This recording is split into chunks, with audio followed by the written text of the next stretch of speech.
Hallo liebe Sportsfreunde, ich begrüße euch heute zur nächsten Ausgabe von Röhnfried Insight. Heute bin ich zu Gast bei Hans-Paul Esser aus Düsseldorf, der sehr erfolgreich schon seit über 20 Jahren im Brieftaubensport unterwegs ist. Und wir wollen heute mal vom Hans-Paul seine letzten Geheimnisse erfahren und warum er in der Regel ein besserer Züchter ist als viele andere. Hallo Hans-Paul. Hallo Stefan, grüß dich. Hans-Paul, wir wollen heute mal ein bisschen über die letzten Geheimnisse sprechen und natürlich auch über deinen Werdegang im Taubensport und wie deine Einschätzungen sind. Ich würde sagen, wir fangen heute einfach mal mit den Alttauben an. Wir sind ja mitten in der Saison. Wie bist du bisher zufrieden mit deiner Saison? Bis jetzt bin ich eigentlich ganz zufrieden, weil ich hatte ja jetzt ein Jahr Pause. Reise ja dieses Jahr das erste Mal aus dem neuen Schlag. Die Jährigen sind dieses Jahr schon sehr gut und bei den Alten hat es ein bisschen gedauert, bis die, sage ich mal, sich dieses Jahr Pause, was sie hatten, dass sie sich jetzt sage ich mal, wieder eingefunden haben und jetzt auch von den Leistungen her wieder so erzielen, wie ich mir das vorstelle. Also ich bin eigentlich jetzt aktuell sehr zufrieden. Du spielst Weibchen und Vögel. Was für ein System bevorzugst du da in der Regel? Also bei mir kommen alle Tauben in den Korb. Das heißt, also ich spiele totale Witwerschaft. Das kann dann schon mal sein, dass wenn eine besondere Taube dabei ist, dass ich den Partner zu Hause lasse. Aber im Regelfall sind alle Tauben im Korb. Zeigst du den Partner freitags beim Einsetzen oder machst du einen Trainingsflug oder einen Familientag? Wie machst du das? Also die Kombination aus Familientag und Trainingsflug, also auch das hat was mit Zeit zu tun. Wenn ich die Zeit habe, dann versuche ich einen Tag vor dem Einsatztag einen Trainingsflug zu machen, lasse die Tauben dann so eine Stunde zusammen und trenne sie dann. Wenn das nicht geht, dann lasse ich die Tauben eben an dem gleichen Tag eben nur zusammenlaufen. Wie weit ist der Trainingsflug dann in der Regel? Ja, so zwischen 30 und 50 Kilometer so um den Dreh. Ja. Okay. Und dann zeigst du aber beim Einsetzen keine Tauben mehr? Nein. Kein Partner? Also nie. Also wenn Tauben eingekorbt werden, sehen die sich nie, egal aus welchem Grund. Bei mir ist immer das Problem, wenn ich die Witwer, ich zeige immer den Partner am Wochenende, weil mein Problem ist immer, die Witwer fliegen bei mir immer aus den Zellen raus. Hast du das Problem nicht? Nein, deswegen habe ich ja neue Zellen bauen lassen, wo die Tauben also sehr zahm sind. Also für mich fliegt der Vogel sowieso aufs Territorium und nicht auf Weibchen oder sonst was. Und deswegen habe ich mir auch so richtig große spezielle Zellen bauen lassen.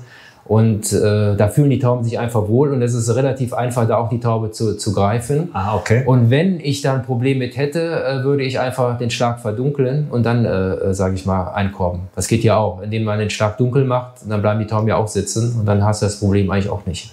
Okay, na gut, dann bin ich nachher mal gespannt, wie die Zellen aussehen. Ja.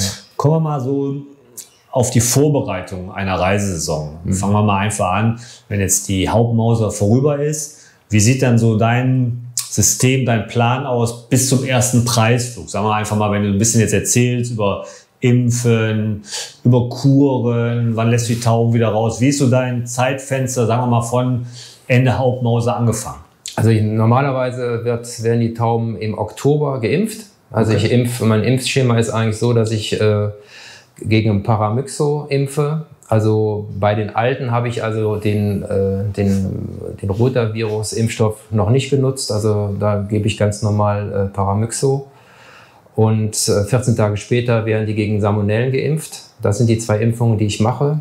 Und das war es eigentlich dann auch schon. Also was Gesunderhaltung anbetrifft. Die Tauben erhalten über Winter ein gutes Zucht- und Mauserfutter, wo im Prinzip alles drin ist, was eine Taube braucht. Wenn die durch die Mauser sind, wird das Futter ein bisschen gestreckt mit Paddy-Reis, so dass die im Prinzip eben vom Gewicht her gleich bleiben, also nicht zu schwer werden.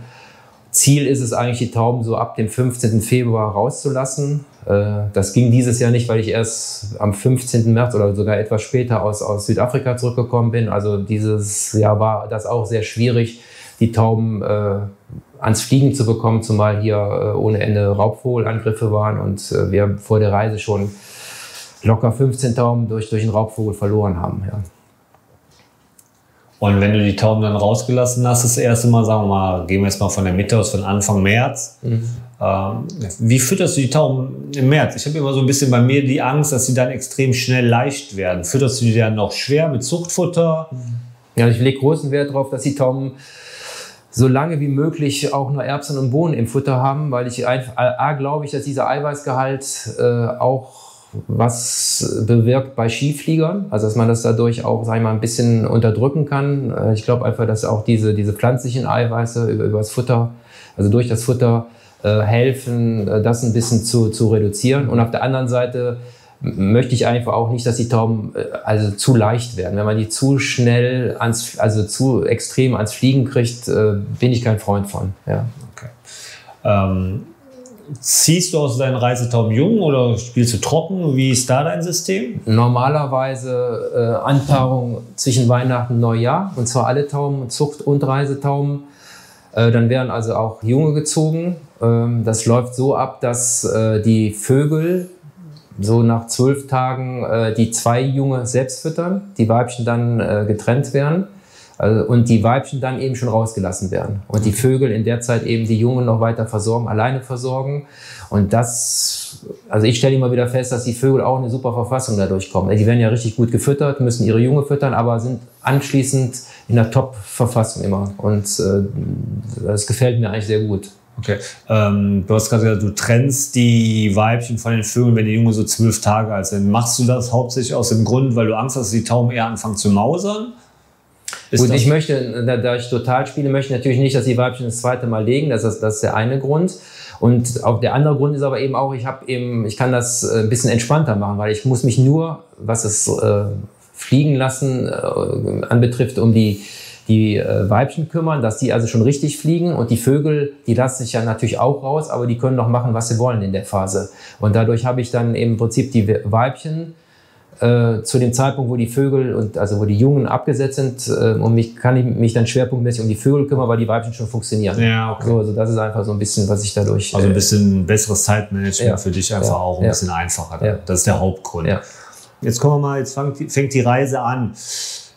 Fütterung ist ja ein großes Thema im Taubensport, sage ich mal. Ich sage mal, frag 10 Meister, bekommst du 10 verschiedene Antworten. Wie ist denn dein Fütterungsschema während der Reise? Fütterst du noch Erbsen, Bohnen, fütterst du Leichen? Wie sieht die Woche bei dir aus? Ja gut, wenn die Tauben nach Hause kommen, kriegen die im Prinzip volles Futter. Das ist also im Prinzip das fettreiche Futter, was ich zum Ende der Woche gefüttert habe. Plus ein bisschen Zuchtfutter auch dabei, also dass sie da auch schon wieder Erbsen und Bohnen bekommen. Kommen dann im Regelfall, wenn das jetzt ganz leichte Flüge sind, dann mache ich nichts, aber wenn es jetzt schon ein bisschen anspruchsvoller Flug ist, dann bekommen die dann abends auch nochmal Eiweiß übers Futter. Also schon, wenn die samstags wiederkommen, gibst du auch abends schon Eiweiß übers Futter? Ja. Okay. Weil ich einfach will, dass sie im Prinzip genügend Eiweiß schon wieder bekommen, um dann auch die Reserven wieder aufzufüllen. Wie oft gibst du Eiweiß übers Futter? Wenn der Flug, sagen wir mal, so ab einem 400-Kilometer-Flug, der jetzt mal 5,5, 6 Stunden gegangen ist, 4 Mahlzeiten?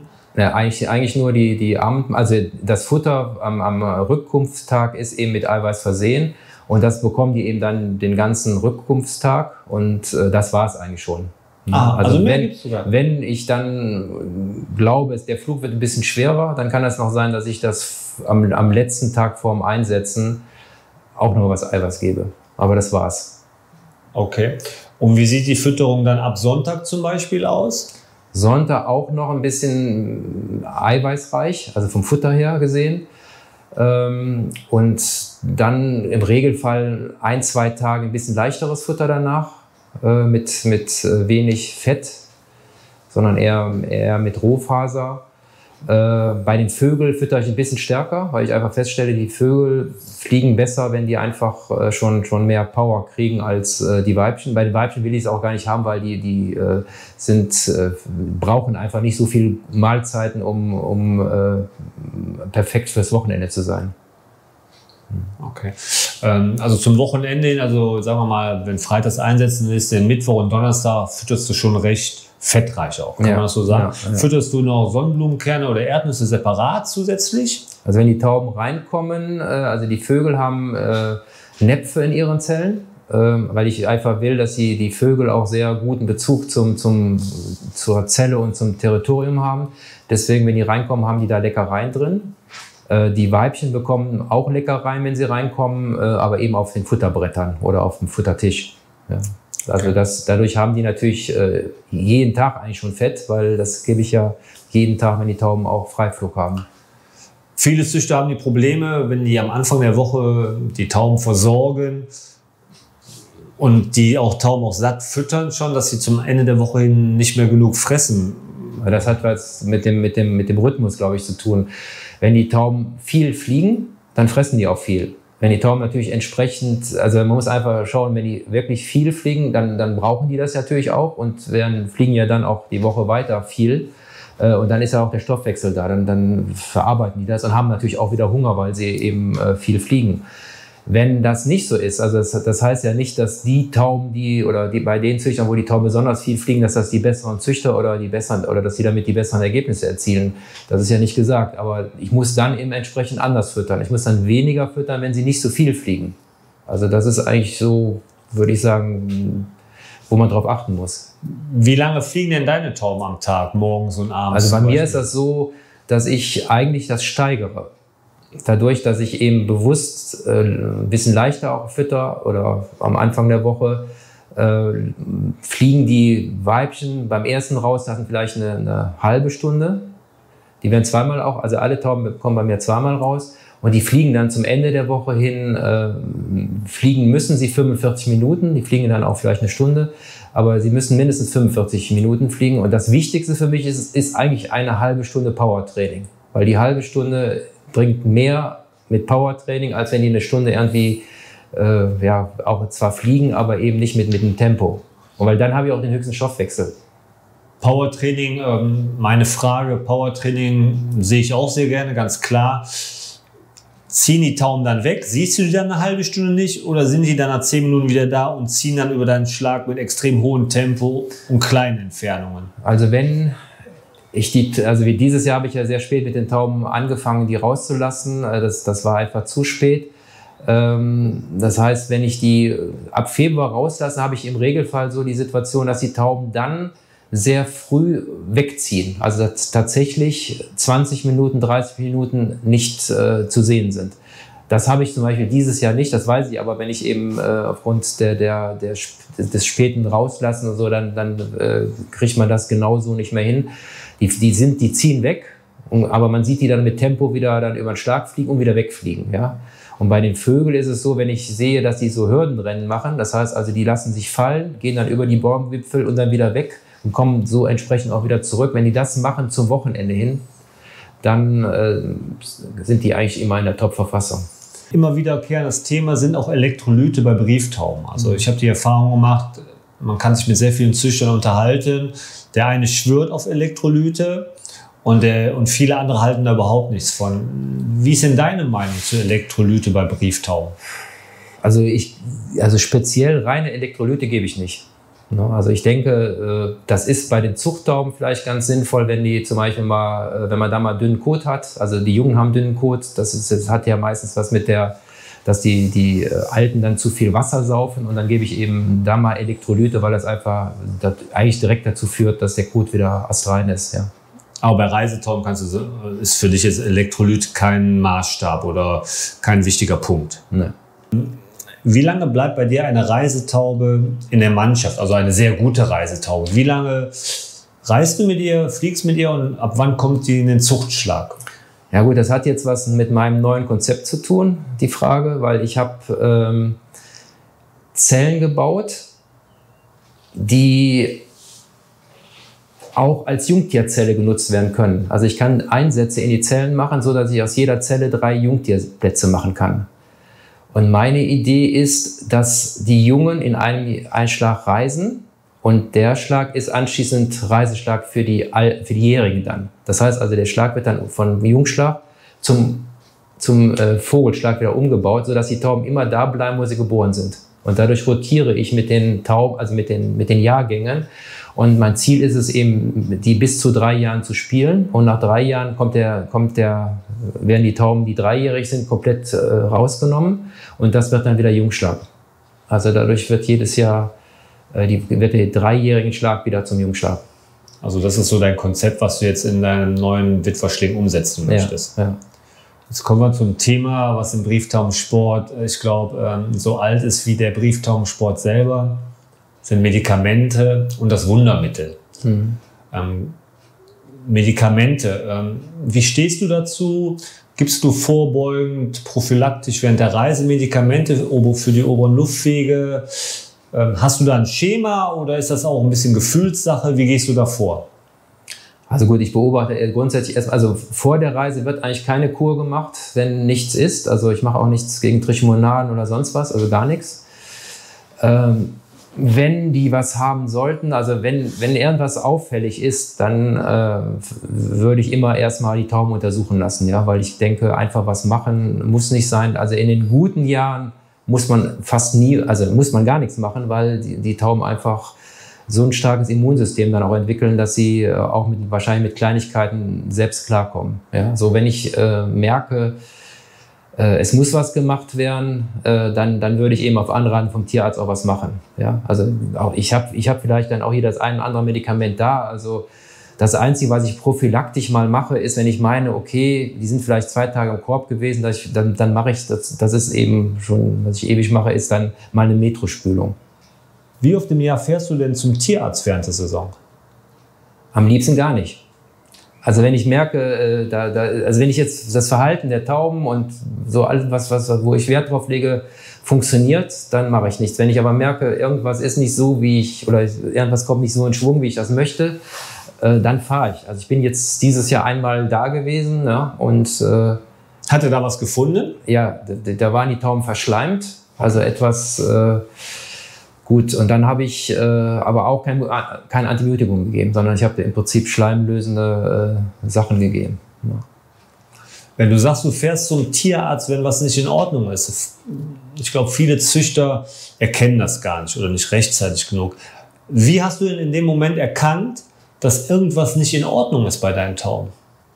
Einfach durch Sehen. Also also wenn ich so Tauben sehe, dann erkennt man ja eben, die verhält sich nicht so, wie sie sich normal verhält, und die fühlten sich super alle an. Also es ist nicht so, dass wenn du die Tauben in der Hand nahmst, hast du nicht gedacht, da ist ja auch nicht wirklich was Schlimmes gewesen, aber es ist etwas, wo man sagt, okay, die Spitze war auch nicht so da war irgendwas, die Prozente waren dann immer noch gut, aber war nicht so, wie ich mir das eigentlich vorstelle, und wo jetzt auch die Tauben eigentlich in der Phase sind, wo die das einfach machen müssen, ja, und ja, das war dann so, und ich habe eben, ich kenne eben einige Tierärzte und habe einfach den Vorteil auch mal zu sagen, ich kann auch an einem Sonntag dahin oder an einem Samstag dahin, und ja, dann geht es mir ja nur schnell um die Untersuchung und gut ist. Ja.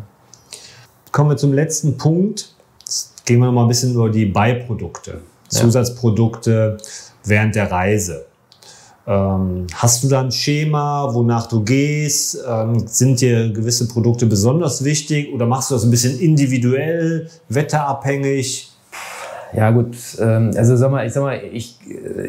dadurch, dass ich versuche, keine Medikamente einzusetzen, muss ich natürlich gucken, dass die Tauben ein gutes Immunsystem haben, muss einfach so Mittel einsetzen, die helfen, vielleicht Trichomonaden zu besiegen, Coccidien oder keine Ahnung was alles, ja. Und da arbeite ich dann eben unter anderem mit Röhnfried-Produkten, also wie zum Beispiel Usnea. Das setze ich also am Anfang der Woche ein, damit die Tauben einfach also frei bleiben, sage ich mal, von Coccidien, und ich denke auch, das hilft gegen Trichomonaden. Und ich habe auch einfach immer das Gefühl, wenn man das gibt, dass die Tauben direkt wieder da sind. Ja? Also das ist auch für mich entscheidend. Wenn ich der Taube was gebe und ich merke nicht, dass ich das gegeben habe, dann brauche ich es auch nicht geben. So, das ist so. Also ich muss einfach irgendwas an der Taube feststellen, und wenn ich das nicht tue, dann brauche ich es auch nicht geben. Ja? Weil ich denke, man gibt eher zu viel als zu wenig. Ja? So, wo ich auch nicht drauf verzichten möchte, ist Blitz. Das wird auf jeden Fall einmal die Woche auch gegeben. Das kann man also ich kenne fast gar keinen Züchter, der das nicht gibt. Übers Futter oder übers Wasser? Ich mache beides. Das hängt jetzt einfach ein bisschen davon ab. Wenn ich eine kurze Woche habe und sage, ich möchte vielleicht noch irgendwas ins Wasser geben, was nicht passt, ne, dann gebe ich es übers Futter. Aber im Regelfall mittlerweile gebe ich es einfach übers Wasser. Das ist einfacher. Ja.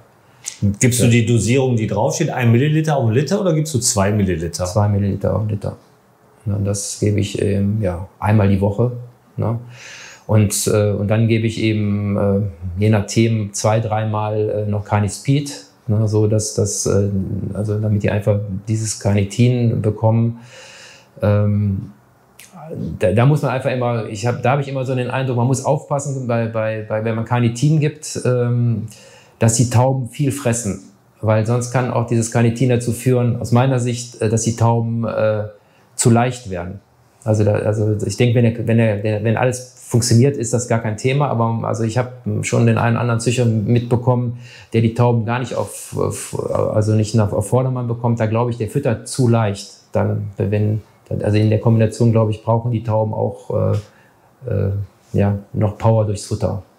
Aber das sind so die wesentlichen Dinge. Ich gebe ansonsten Mineralien mal übers Futter, ne, so, also dass die Tauben da alles haben. Das war es aber schon fast, ja. Hans-Paul, was ist das denn hier für ein gutes Stück? Das sieht mir ganz nach einer Heizung aus. Ja, das ist also eine ATX Wärmewellenheizung. Der Vorteil dieser Heizung ist, dass die Luft nicht erwärmt wird. Also dass man keine trockene Luft im Taubenschlag hat, sondern im Prinzip wie Sonneneinstrahlung nur für Wärme sorgt im Schlag. Was also einfach ein Riesenvorteil ist. Also es ist wie Sonne. Und die kann man eben steuern also dass sie im Prinzip angeht bei einer gewissen Luftfeuchtigkeit oder wenn man sagt, man will eine bestimmte Temperatur im Schlag behalten, dass sie nicht unter eine bestimmte Temperatur sinkt. Okay, Luftfeuchtigkeit, bei wie viel Prozent geht die an? Ich habe das jetzt so eingestellt auf 65%. Ja. Und Temperatur habe ich, glaube ich, aktuell 15 Grad. Wenn es also unter 15 Grad geht, würde die auch angehen. Also kann es durchaus sein, wenn du sagst 65% Luftfeuchtigkeit, kann es also trotzdem draußen warm sein, wenn so Gewitterluft jetzt ist auch, wenn es viel geregnet hat, dann geht die Heizung trotzdem an. Ja. Und das ist ja eben dadurch, dass die Luft ja nicht trocken wird, sondern eben, dass eben einfach nur eine Wärme ist und keine klassische Heizung, weil eine klassische Heizung, die entzieht ja der Luft, sage ich mal, die Feuchtigkeit. Und das ist natürlich für die Luft, für die Schleimhäute der Tauben auch nicht gut. Deswegen ist das eigentlich ein optimales Konzept. Hast du das bei den Weibchen auch? Überall. In jedem Schlag. Hier ist vielleicht noch eine Besonderheit. In den Türen habe ich unten noch eine Klappe. Und ich kann jetzt zum Beispiel hier so eine Foliere davor schieben, dann können die hier draußen auch baden. Ich kann die natürlich drin baden lassen, aber wenn ich das nicht möchte, kann ich die auch hier draußen baden lassen, indem ich einfach so eine Klappe aufmache und dann können die da durchlaufen und baden. Ja. Und theoretisch könnte man im Winter hier noch ein großes Netz drüber spannen. Ist so. Es kommen jetzt hier noch Haken an den Stellen, dann wird hier komplett ein Netz drüber gespannt. Und dann können die Tauben lernen, in die Schläge reinzukommen, die Jährigen schon und sowas alles. Ne? Und können den ganzen Winter auch draußen sein. Das ist genauso, deswegen das Konzept auch so gedacht. Das ist auch einer, der jetzt die letzten 8 Touren hat, der wird auch wieder schnell. Hier sind 3 Brüder, also der fliegt 2019 auf Endfuch als Jähriger den ersten auf 600. Er fliegt, das ist der Nestbruder, der fliegt auf Endfuch einen dritten. Und das ist auch ein Nest, also noch ein Bruder.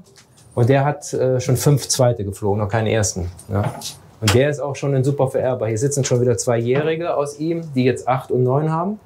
Und ein Enkel beim Thorsten Weber ist im Moment die beste jährige Taube im Regionalverband, 401. Auch aus ihm. Und der ist auch wiederum, die Mutter ist wieder die Cornelia direkt. Und der Vater ist der 708, Südafrikaner 708, South African King, das ist mein Stammvogel. Also alle Kinder aus dem Enkel, Urenkel fliegen. Ne? Und vererben vor allen Dingen auch. Ja. So, hier ist der Weibchenschlag.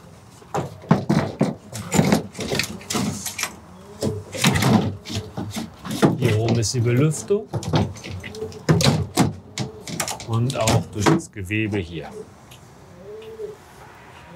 Nun kommen wir zum Witwerschlag.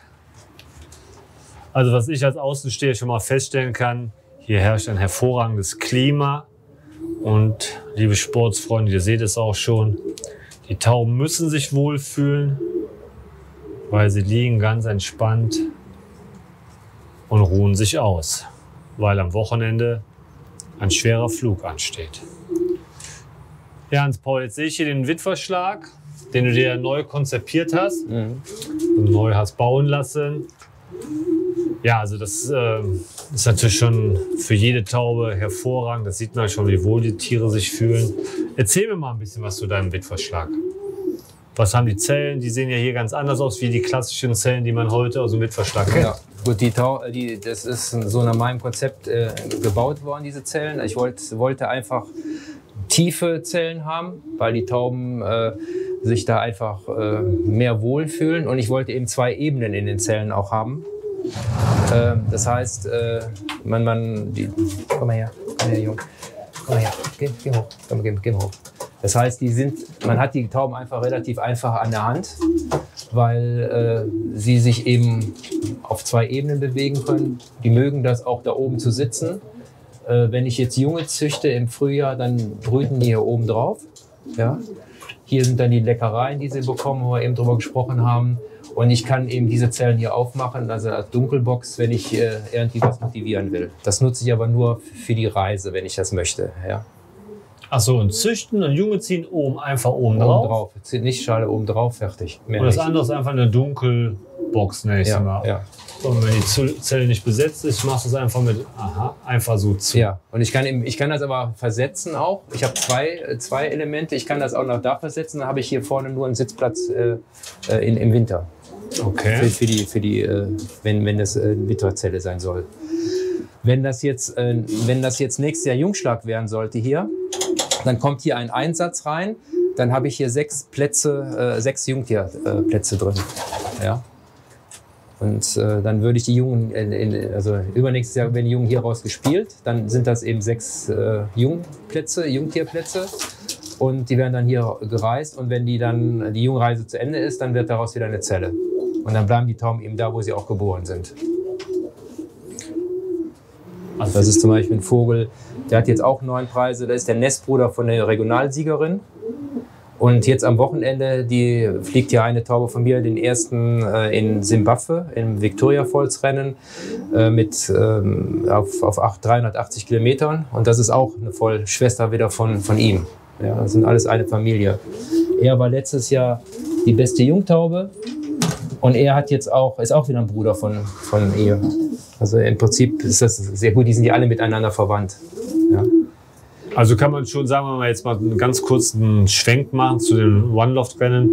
Gute Reisetauben können in der Regel auch gute One-Loft-Rennen. Ja, ich denke, das, was ich eben schon mal gesagt habe, auch hier kann man wiederum sagen, die Mutter von den beiden hier, die hat ja selbst 3 erste Regional geflogen und hat eben diese ersten Regional alle mit Vorsprung geflogen, auch bei Kopfwind. Ja? Also da kommt wieder diese Vererbung dann wieder ins Spiel, dass man sagt, solche Tauben züchten irgendwie besser. Ja? Und stellt sich einfach wieder heraus. Ja? Und die sind dann wieder kombiniert mit meiner Asttaubenlinie, diese Tauben dann, wenn diese Leistungstauben, und dann kommen eigentlich immer wieder sehr gute Tauben. So, Hans-Paul, was haben wir hier? Also es ist ja so, dass die Türen in die Wand hineingehen und ich kann dann in die Türen entweder Kontratext reinsetzen oder auch ein Gitter, also einfach ein Gitter. Und hier kann ich einfach mal, wenn jetzt mal Schmutz da hinten reinkommt, im Staubsauger schnell sauber machen. Ja? Das heißt also, dass ich da jetzt nicht, dass ich ja keinen Dreck sammeln kann, sondern ich mache das einfach auf.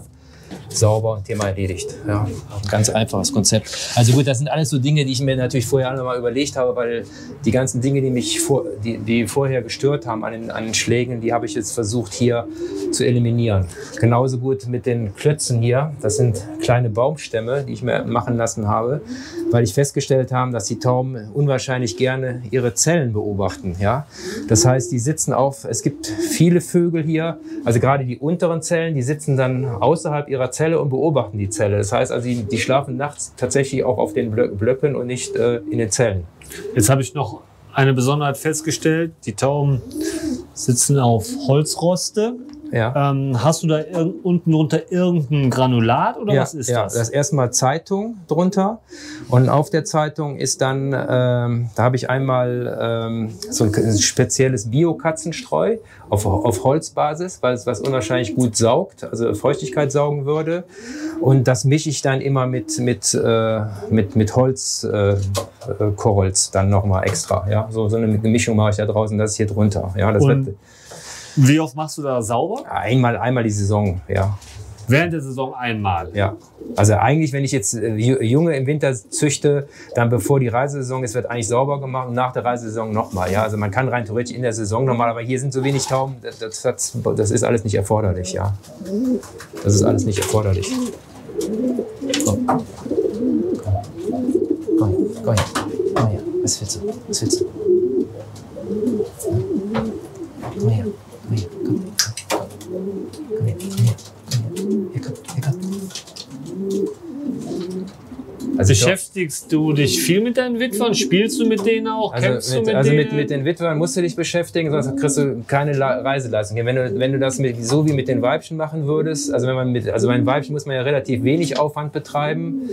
Das hat aber dann natürlich das kann man nicht transportieren auf die Vögel, weil die Vögel brauchen Territorium, die müssen sich einfach wohlfühlen und da muss man sich viel mehr drum kümmern als um Weibchen. Und deswegen denke ich, reisen viele Züchter auch mit den Vögeln nicht so gut, weil sie nicht viel mit den Vögeln machen. Okay.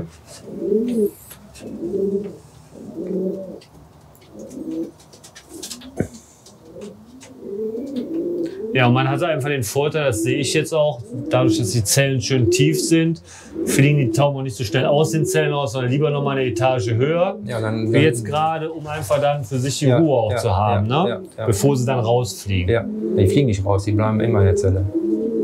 Ja, bei so Zellen müsste selbst ich keinen Partner zeigen. Nee, müsstest du nicht.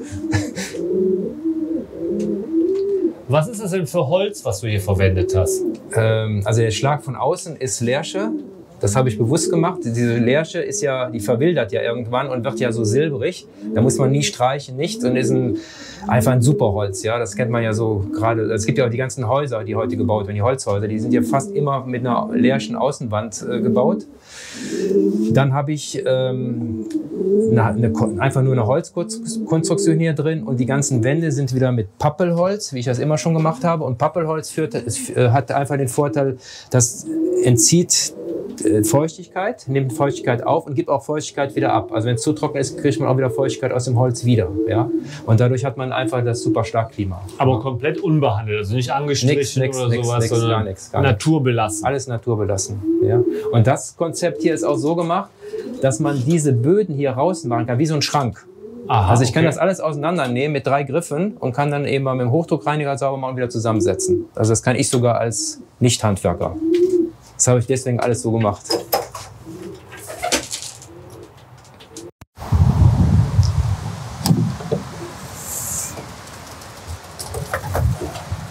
Also hier ist das mit dem Ausflug so, dass man das runter machen kann komplett. Die Vorderfront kann ich also zur Hälfte runterfahren und dann fliegen die hier raus.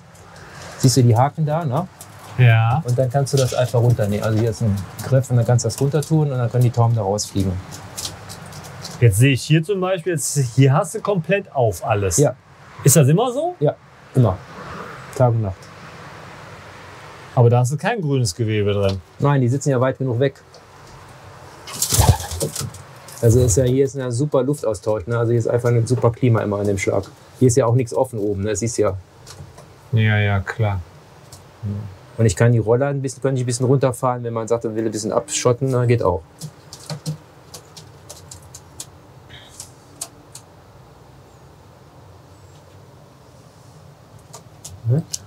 Wo sitzen denn die besseren? Hier oder in einem anderen Weibchenschlag? Beides. Also die halbe.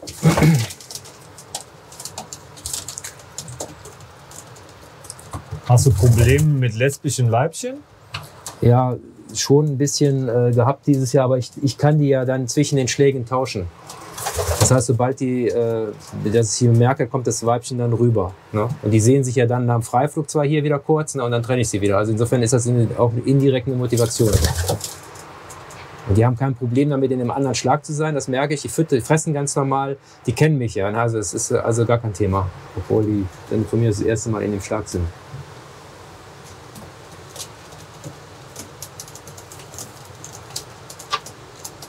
Hier. Den Tisch kann ich auch ganz wegklappen. Ne? Also falls Sie sich hier drauf paaren wollten, kann ich den Tisch einfach runterklappen, dann ist der weg. Ne? Und hier gehen die Weibchen dann rein, ja? Ist das richtig? Wenn die hier am Haustraining, wenn die vom Flug kommen, gehen die in den anderen Schlag natürlich. Okay. Auch wieder eine Heizung, ist auch angeschlossen, genau wie die anderen auch. Ja, immer gleiches Prinzip.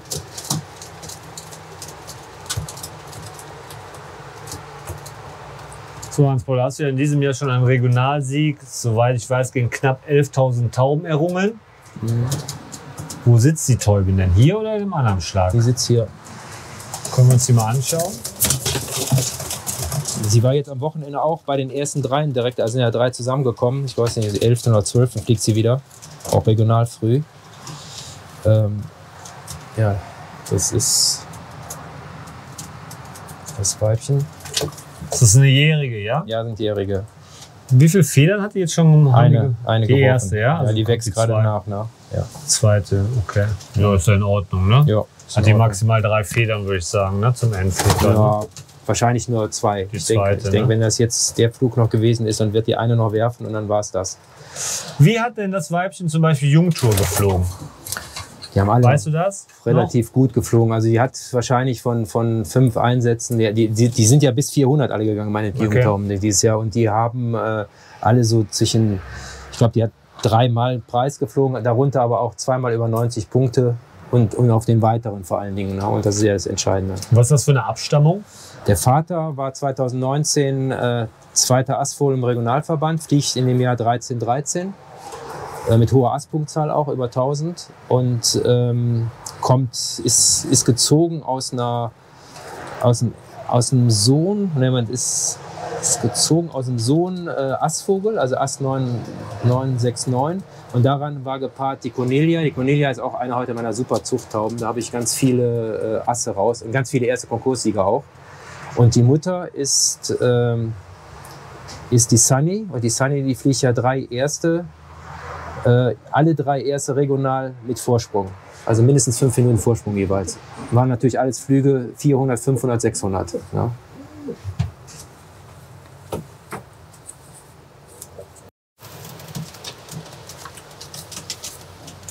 So, das ist eine Schwester jetzt zu der eine Vollschwester. Regionalsiegerin, ja. Und die ist jetzt aktuell bei den 10 Besten im Regionalverband.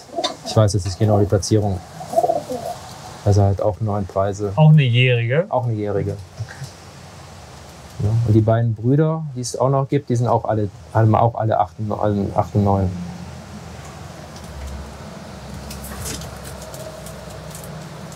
Machen wir die Flügel nochmal auf. Ich habe noch gar keine geworfen.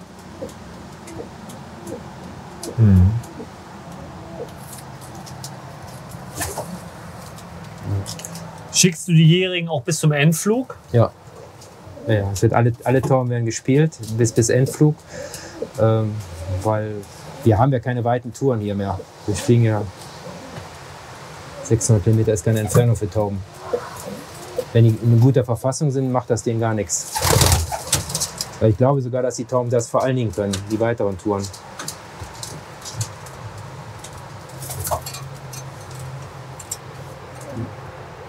Erzähl mir ein bisschen über dein Jungtaubensystem, weil du ja doch in den letzten Jahren sehr erfolgreich mit Jungtauben spielst.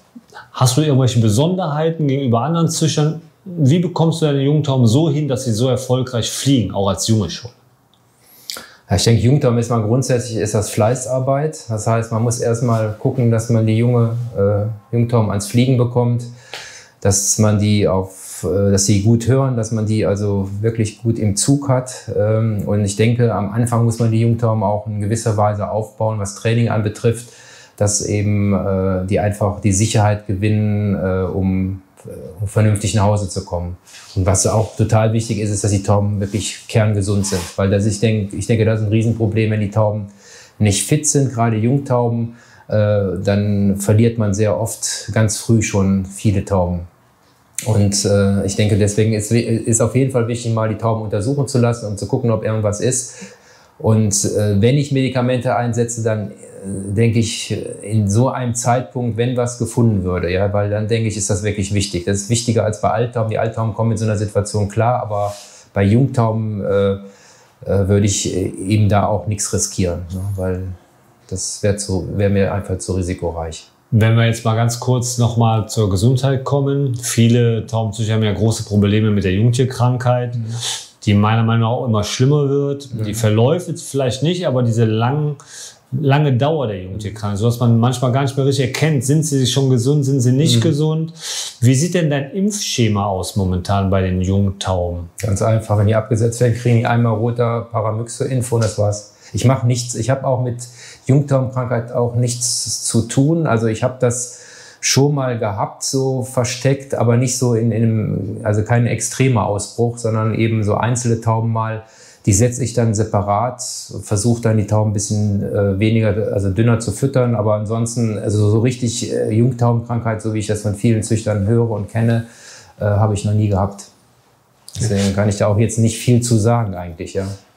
Wie trainierst du denn deine Jungtauben vor? Wenn du sagst, ein bisschen Vorbereitung, ab wie viel Kilometer fängst du an? Wie oft bringst du die Junge weg, bevor sie im Kabi kommen? Also mein Ziel ist eigentlich, dass ich die Tauben so bis auf 30 Kilometer antrainiere. Das bedeutet, dass sie wahrscheinlich 5, 6 Mal auf 1, 2, 3 Kilometer gehen, mindestens. Also nicht, oder vielleicht noch öfter, um einfach erstmal denen die Sicherheit zu geben, dass sie also einfach gut nach Hause kommen. Ich muss auch dazu sagen, meine Jungtauben, das braucht auch immer eine gewisse Zeit, bis die am Haus fliegen, weil wir uns eigentlich wirklich erst spät in der Saison eigentlich erst richtig um die kümmern, also was das Training anbetrifft. Und daher braucht das einfach immer eine gewisse Zeit, bis die Tauben überhaupt am Haus vernünftig fliegen, dass man dann auch, sag ich mal, überhaupt diese Trainingsflüge durchführen kann. Und wenn ich dann merke, die sind sicher, schaffen also diese 30 Kilometer 2, 3 Mal absolut souverän, dann werden die überall gesetzt. Also mein System ist dann eigentlich, dass ich dann überall setze, wo es geht. Also nicht nur bei uns in der RV, sondern eben auch in vorgelagerten RV, damit die Tauben einfach Orientierung lernen, egal wie. Ich habe das eigentlich auch ganz gerne, wenn ich 30 Kilometer also in einer RV, die 30 Kilometer vor mir liegt, setze, weil die Tauben dann eben einfach am Ende nochmal 30 Kilometer alleine fliegen müssen. Und sich da vielleicht auch sammeln und vielleicht auch einen Strich finden, ja. Und auch das Selbstvertrauen vielleicht mehr aufbauen. Belichtest du deine Jungen? Verdunkelst du deine Junge? Ja. Also dieses Jahr habe ich die verdunkelt und jetzt fange ich jetzt auch mit dem Belichten an. Von wann bis wann belichtest du die Tauben? Nein, die Tauben müssen 15 bis 16 Stunden belichtet werden, dann hat es einen Effekt, sonst hat es keinen Effekt. Also ich denke so von 5 bis 22 Uhr dazwischen sollte man auf jeden Fall belichten. Also, oder man belichtet eben von morgens 5 bis 9 und von mir ist von abends 18 bis 22 Uhr, geht ja auch. Man muss das Licht ja nicht durchgehend brennen lassen. Wenn du jetzt ein sehr gutes Jungtierjahr hattest, also das heißt, du hast viele Jungtauben überbehalten, die alle auch ihre Preise geflogen haben, aber du hast jetzt nicht so viel Platz nachher im Wittverschlag. Wie selektierst du deine Jungtauben aus? Nach Abstammung, nach Preisen, nach Gefühl, Handbeurteilung? Wo liegt da dein Schwerpunkt? Also erstmal, wenn es ein gutes Reisejahr war, dann haben die Jungtauben ja sowieso auch ähnliche Leistung gebracht. So, und dann sind die entscheidenden Flüge für mich eher die Flüge 200, 300, 400 Kilometer. Also ich versuche also jetzt in der Zukunft auf jeden Fall immer mindestens 400 Kilometer zu reisen, einmal. Auch da gehe ich hin und setze Tauben gegebenenfalls in einer vorgelagerten RV ein. Wenn ich jetzt kein Angebot von 400 Kilometer habe, dann setze ich eben irgendwo ein, die 100 Kilometer vor mir liegen. Wenn die einen 300 Kilometer Flug haben, habe ich ja auch 400. Und dann kriege ich ja eben die Tauben auch auf 400. Und da achte ich eigentlich drauf, die Tauben, die auf den letzten weiten Flügen vorne in der Spitze sind oder sich besonders gezeigt haben, die sind auf jeden Fall safe, also die werden auf jeden Fall behalten. Und dann wird natürlich geguckt, also es gibt bestimmte Merkmale, auf die ich achte, die muss eine Taube für mich haben und dann bleibt die auch. Ja? Da gibt es auch schon mal die Ausnahme, eine Taube, die nur einen Preis oder gar keinen hat, aber wo ich von überzeugt bin, die bleibt dann auch.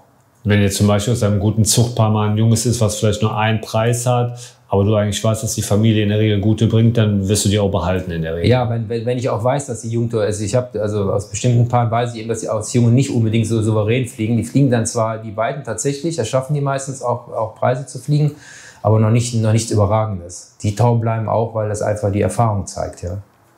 Wie versorgst du denn deine Jungen? Was bekommen die, wenn die Phase anfängt, wo sie trainieren sollen? Was fütterst du? Leichtes Futter oder eine Zuchtmischung? Also die haben im Moment nach wie vor, und das mache ich auch bis zur Reise eigentlich und auch in der Trainingsphase, bekommen die also ein Zucht- und Mauserfutter, also ein richtiges Zuchtfutter eigentlich, 50%. und 50% etwas leichteres Futter. Ja? So eine Mischung ist das eigentlich und die behalte ich dann eigentlich auch bei. Und dann in der Saison bekommen die eigentlich, das versuche ich dann so ähnlich zu füttern wie die Alttauben nachher. Und bei Zusatzprodukten machst du das ähnlich wie mit deiner Alttiertruppe? Also bis jetzt haben meine Tauben nichts bekommen, wenn ich ehrlich bin. Die haben noch kein einziges Mal was über das Futter gekriegt, weil ich einfach der Meinung bin, eine gesunde Taube, die entwickelt sich gut. Ja? Also vielleicht eine Besonderheit. Also bei mir bekommen die Tauben, wenn sie abgesetzt werden, 4 Wochen lang eine Mischung aus Erdnüssen, Mais und Hanf. Nichts anderes. Und das 4 Wochen. Und das ist da bauen die Tauben unwahrscheinlich auf. Ja? Also das heißt, die Tauben die entwickeln sich aus meiner Sicht perfekt. Ja? Die haben nach diesen 4 Wochen ist die Taube einfach weiter, als würde man normal füttern. Das ist einfach meine Feststellung.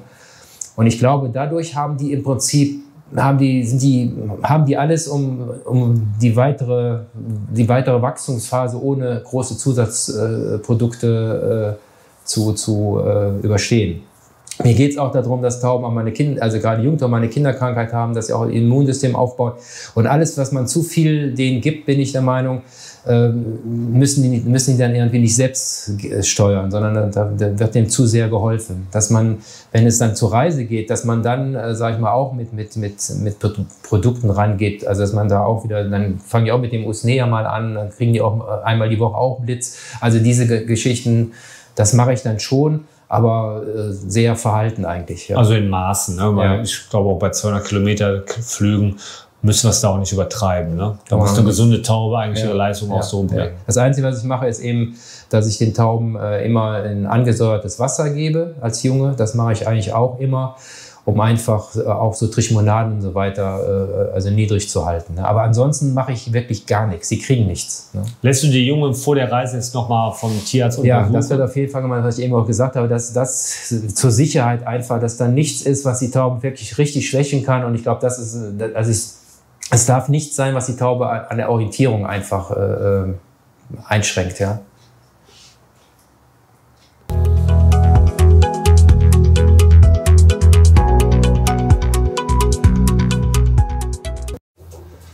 So, Hans-Paul, hier sind wir nun in deinem Zuchtschlag, in den heiligen Hallen sozusagen.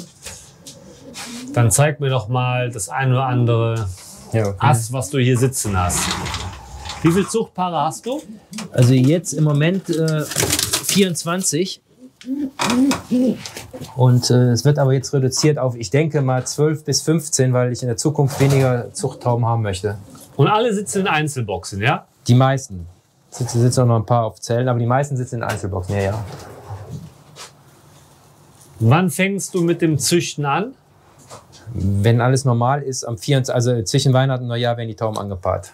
Also alle Tauben, ja, Zucht- und Reisetauben. Wie lange lässt du die denn zusammen eigentlich? Jetzt wird getrennt. Also jetzt in den letzten Zügen sozusagen, ja? Das letzte Gelege jetzt. Ja. Okay, wen haben wir hier? Das ist der 4021. Das ist ein Sohn aus dem Ass 969. Den habe ich nur jung gespielt. Der fliegt übrigens den ersten auf dem freien Flug in Krefeld damals. Also der hat da, den Fernseher oder was gewonnen. Und dann habe ich den danach in die Zucht genommen. Warum hast du den, Entschuldigung, dass ich unterbreche, warum hast du den dann in die Zucht getan? Weil der hätte, glaube ich, 4 Erste haben können. Der machte, glaube ich, einen 2., 3., 4. soweit oder 5. Ich weiß die Preise jetzt nicht genau. Aber der ist immer von eigenen Tauben noch geschlagen worden. Da machte ich die ersten 5, die ersten 3 oder sowas. Und da war er immer mit dabei und hätte eben, ich glaube, 4 Erste gehabt. Und auf dem Freien hat er ja dann den ersten geflogen. Ne? Und dann habe ich gesagt, gut, der kann nicht noch besser werden. Ne? Und dann habe ich aus dem jetzt schon mehrere beste Tauben gezüchtet. Erste Konkurssieger, also beste Fluggemeinschaft in den ersten 10 regional, also alles Mögliche. Er ist auch der Vater von Moledostar. Moledostar war eine Taube, die auf einem starken Kopfwindflug in Portugal den ersten geflogen hat, auf einem Wandorf-Race. Diesen Vogel habe ich auch zurückgekauft, weil der eben auf so einem harten Flug auch den ersten macht. Ne? Also kann man auch wieder sagen, Programmtauben sehr gut und auch für Wandorf-Races kommen gute raus. Ja. Und er ist auch Vater und Großvater auch von super Wandorf-Tauben. Ja. So, und der ist jetzt verpaart Mit der Sunny, das ist die Mutter von der ersten Regionalsiegerin. Junger Freund. Aufpassen hier. Das ist die Täubin, die 3 erste Regional geflogen hat. Die du erworben hast, ja? Ja. Und das ist eigentlich, die Taube ist Gold. Das kann man so sagen.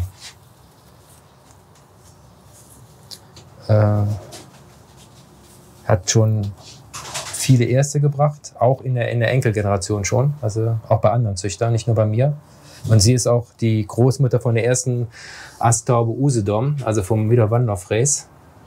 Also die beste Taube, die je da geflogen hat, die höchste Astpunktzahl, die je geflogen ist auch wiederum. Da war ein Halbbruder von ihr mit ihr verpaart. Also immer diese... Also kann man doch eigentlich sagen, dass eine exzellente Reisetaube in der Regel nicht nur für unsere Programmtauben gute bringt in der Zucht, sondern auch für One-Off-Races. Ja, wenn da diese Härte drin ist, das kann man nicht so generell sagen. Ne? Also ich würde das jetzt nicht für alle meine guten Reisetauben sagen, aber bestimmt, also diese Linie, also hier mit der Asttaubenlinie, mit der Sunny, da habe ich noch so dann den Hugo. Der Hugo ist ein 2004er Vogel von mir. Der bringt noch mit 14 Jahren erste Konkurssieger. Also da ist auch wieder diese Besondere. Ne? Also der hat selbst als Jähriger, war der schon 3. Astvogel hier im Regionalverband.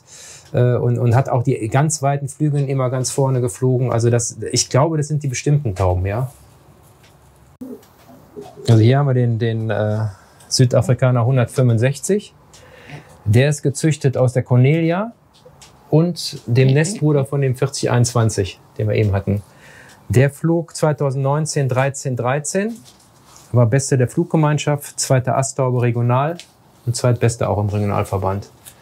Das ist der Vater von der Regionalsiegerin und ist auch der Vater von der an diesem Wochenende den ersten in Victoria Falls gewonnen hat. Ist ja auch der Vater von der Taube.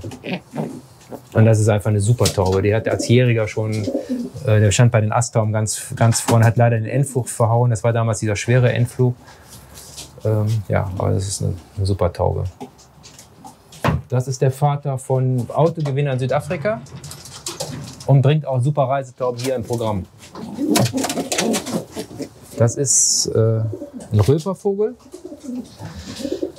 Wie der Röper den Totalverkauf hatte, da habe ich mir diesen Vogel rausgesucht. Der war der jüngste eigentlich. Und eigentlich war es ein unbeschriebenes Blatt. Und der stammt noch aus der alten 1241, also aus seinem Stammweibchen. Ne? Ist das also ein Sohn. Direkt daraus, ja? Direkt. Und der ist auch ein ganz toller Vererber. Und väterlicherseits, weißt du das auswendig? Irgendwie 617 oder sowas. Da diese Wonders. Ja, genau. Der ist direkt von dem Röper, ja? Ja. Welche Nummer hat der? 198. Und hier habe ich also den Autogewinner draus gezogen in Südafrika. Und auch hier im Programm schon drittbeste Fluggemeinschaft und sowas alles. Ja. Und was hast du da für ein Weibchen dran? Ein blaues. Was auch fliegen kann, ja? Sie ist direkt aus meinem alten Prange-Superzuchtvogel, damals aus dem Sohn 36, den, wo ich eben erzählt habe, dass ich den damals erworben habe. Und hier dran die ist die 817 gewesen. Die 817 ist auch eine super Vererberin. Die kommt aus dem 655 von Faber mit der 557. Das heißt also, da hat der 655 ist ein Sohn 557, also Inzucht. Da gibt es 3 Weibchen, alle 3 sind super Vererber. Also 2 sitzen beim Dennis und das eine sitzt bei mir. Also die hat jetzt auch schon richtig viele gute gebracht. Aber diese Junge hier draus fliegen auch bei Wanderfräses überragend. Ne? Jetzt fällt mir gerade noch eine Frage ein. Wenn du jetzt so ein gutes Zuchtpaar hast wie hier oder die du mir gerade gezeigt hast, wechselst du dann trotzdem jedes Jahr den Partner oder lässt du diese super Zuchtpaare dann auch für Jahre zusammen? Ich habe Paare, die sind immer zusammen. Die sind auch, sind sie ohne Ende Geschwister. Jetzt kommt zum Beispiel der Südafrikaner 165 wieder mit der Sunny zusammen, wo jetzt dieses Jahr die ganzen Supertauben raus sind. Das kommt nächstes Jahr wieder zusammen, das Paar. Das wird wahrscheinlich dann auch zusammen bleiben, weil ich da die Kinder sowieso wieder direkt in die Zucht tue. Also hier ist jetzt zum Beispiel ein Paar, wo der Vogel jetzt vor der Saison in die Zucht gekommen ist. Also der hat nur jung gereist, war okay, aber gut, aber Und der kommt wiederum direkt aus der Sunny, den wir vorne hatten, mit wiederum so einem Astvogel, mit einem anderen Sohn Astvogel, ja. So. Aus deinem alten Astvogel, ja? Also der Vater ist ein Sohn Ass 969 und der ist jetzt direkt in die Zucht. Und da habe ich jetzt ein Weibchen dran, die habe ich jährig in die Zucht schon genommen. Das ist die 8227, also hier ist die Mutter, die Linda. Die Linda fliegt bei mir hier im Regionalverband 2 erste Regional. Und sie selbst gewinnt auch schon wieder einen ersten Regional, diese Taube. Und die habe ich eben nur jährig gespielt. Und die fliegt auch Endflug in die ersten 10 auf 600. Das ist bei mir eigentlich auch so ein Kriterium. Ne? Wenn eine Taube, also Finale muss man gewinnen und nicht verlieren. Also müssen die Tauben auch den Endflug können. Und ja, da die das alles hat und gezeigt hat, ist die Taube direkt in die Zucht gekommen jetzt. Ja. Ja, liebe Sportsfreunde, das ist ganz interessant. Ich war ja letzte Woche bei Klaus Steinbrink und man kann einige Dinge komplett übernehmen, die der Hans-Paul jetzt gesagt hat. Die hat der Klaus mir auch gesagt. Das heißt, gerade die Flüge 500 und 600 Kilometer, da sollten die Tauben schon erste Konkurse fliegen können oder absolute Spitze, weil das ist schon ein Kriterium, um nachher auch in die Zucht zu kommen. Gibst du mir da so recht? Ja, das ist bei mir auf jeden Fall ein Wahnsinnskriterium. In die Zucht bekommen, jetzt wieder früher. Und er ist jetzt auch ein Sohn Linda. Und er ist dann mit dem Bruder wieder von diesem super Weibchen, was im ersten Regional fliegt. Ja? Der hat als Junge nur gereist, aber ist für mich einer der neuen Stammtauben. Und der ist jetzt wieder verpaart mit einer Tochter Ast 96. Ast 969. Ist wieder eine direkte Tochter.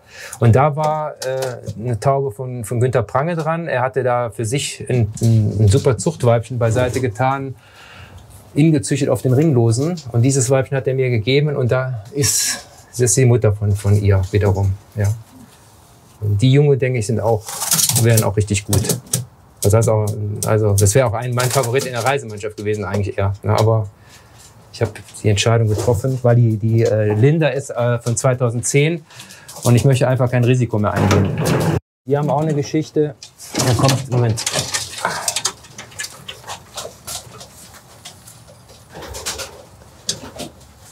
Das ist der 6103, der ist auch direkt in die Zucht gekommen. Er ist aus meinem, also man kann sagen, Top-Vererber Südafrikaner 708. Der Südafrikaner 708 ist auch Großvater von der Olympiatäubin. Hat unwahrscheinlich viele super Tauben gebracht. Ja? Und er ist jetzt wieder direkt aus diesem Vogel. Und daran ist jetzt eine das ist eine direkte Tochter vom Hugo. Der Hugo ist eben dieser alte Vogel von mir. Der geht auf Leistungstauben aus dem Aachener Raum zurück, wo der Vater 3 Jahre 14 fliegt und immer die weiten Touren, Kopfwind 700, 600 Kilometer in den Top 10 nur noch ersten geflogen hat. Ja? Und sie ist auch die Mutter von der zweiten Asttaube in Südafrika, die ich jetzt zurückgekauft habe. Na, also wieder. Und sie hat schon viele gute gebracht, viele Meisterschaftstauben hat die auch gebracht. Das ist der 962, ein Sohn Hugo, auch wieder Hugo. Der fliegt in dem einen Jahr 13, in seinem letzten Reisejahr. Und er fliegt Endflug 600 im ersten. Also Kriterien erfüllt. Jetzt habe ich mal eine andere Frage. Wer gibt den Tauben denn die Namen bei dir? Ich. Warum? Wie kommst du auf Hugo? Weil der Vater vom Hugo war von Hugo Flamming. Einfach nur mal so. Ja, und das war so. Und dieser Hugo, der Vater hier, der hat also noch 2 Geschwister. Einmal Power Girl, die in Südafrika überragend geflogen hat, und Klugscheißer. Und das war die beste Taube auf den Hotspot-Flügen. Und warum Klugscheißer? Weil die mich oft so genannt haben. Dann habe ich die Taube eben selbst so benannt, damit die dann einfach mal sich das Maul zerreißen konnten. Und jeder wusste direkt, welche Taube das natürlich ist, aufgrund des Namens. Ja, aber man kann einfach feststellen, Hans-Paul, dass ganz wichtig ist, Leistungstauben oder ganz eng Kinder aus den Leistungstauben, eine gute Linie und die dann in die Zucht tun, da kann man eigentlich nichts mit falsch machen. Also, und hier habe ich eben, das ist einer von 3 Schwestern, die sind alle aus der gleichen Verpaarung. Die Mutter ist die Olympiatäubin, Die flog ja in dem einen Jahr 10 Stück in die ersten 10, in einem Jahr. Stand in Deutschland an erster Stelle bei den Astauben. Dann war dieser kaputte Flug damals, wo sie dann eben am zweiten Tag leider erst gekommen ist. Sonst hätte die war Astaube Rheinland, alles hat die geholt. Und der Vater von ihr ist eben auch ein Vogel, der 4 Jahre zweistellig flog. Ja? Also wieder komplette Leistungslinien. Hans-Paul, ich möchte mich bei dir recht herzlich bedanken nochmal. Das war sehr interessant, auch für mich. Und ich wünsche dir natürlich weiterhin viel Erfolg und viel Gesundheit und dass deine Wünsche im Taubensport in Erfüllung gehen. Alles klar, vielen Dank.